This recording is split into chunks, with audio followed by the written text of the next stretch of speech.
Do you think that you demonized immigrants in this election to try to keep... I want them to come into the country, but they have to come in legally. You know, they have to come in, Jim, through a process. I want it to be a process. And I want people to come in, and we need the people. Your campaign... Wait.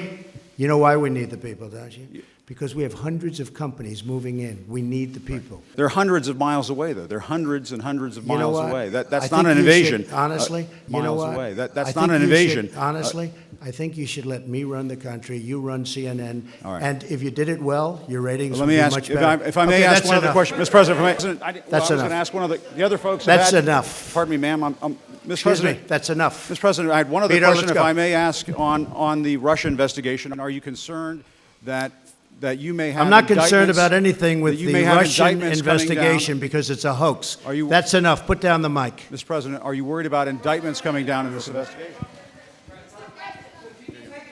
Mr. President.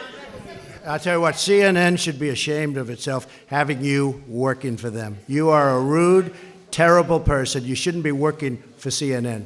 Go ahead. I think that's unfair. You're a very rude person. The way you treat Sarah Huckabee is horrible. And the way you treat other people are horrible.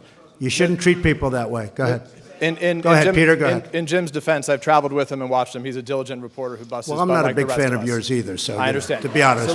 So let me ask you a question if I can. You repeatedly said... You aren't the best. Mr. President, you repeatedly, over the course of the... Okay, just sit down, please. Well, when you report fake news, when you report fake news, which CNN does a lot, you are the enemy of the people. Go ahead.